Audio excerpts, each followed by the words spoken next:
दादा, सर्वोच्च न्यायालयाने असा एक निकाल दिलाय, पुदुचेरी येथील एक प्रकरण आहे. आईच्या जातीच्या आधारावरच मुलीला प्रमाणपत्र देण्याचा आदेश सर्वोच्च न्यायालयाने दिलेला आहे. यावर आपली काय प्रतिक्रिया? आपली ही तीच मागणी होती, सगळे सोयरे असतील किंवा आईच्या जातीवर प्रमाणपत्र मिळण्याची आपलीही मागणी होती. या मागणीला संवैधानिक आधार मिळतोय असं यातून दिसतंय का?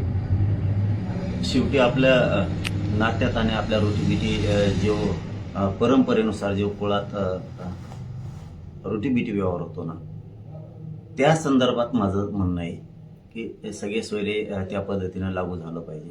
आईची जात मुलाला लागायला पाहिजे. जे आपल्या परंपरेनं, आपल्या रूढी परंपरा आहेत पूर्वीच्या पिढ्यांना पारनं आलेल्या, आपल्या काय म्हणते त्याला, गोत्रातल्या, आपल्या गणगोतातल्या, त्या आईचं 100% मुलाला जातीचं प्रमाणपत्र मिळायलाच पाहिजे.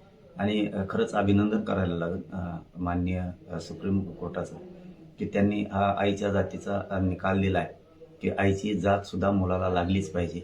आणि एकदम चांगला निर्णय. त्यानुसार आता महाराष्ट्रातल्या सरकारनं, फडणवीस सरकारनं सगळ्या सोयरीची जी आपली अधिसूचना काढलेली, आम्ही दिलेल्या आमच्या व्याख्याप्रमाणे आता तिची सुद्धा अंमलबजावणी सरकारनं करावी या अधिवेशनात, अशी मी मुख्यमंत्र्यांना, देवेंद्र फडणवीस साहेबांना विनंती करतो की आईची जात पण लागायला पाहिजे आणि सगळे सोयरीची अधिसूचना काढलेली मराठा आरक्षणाच्या संदर्भातली तिची सुद्धा अंमलबजावणी होणं गरजेचं आहे.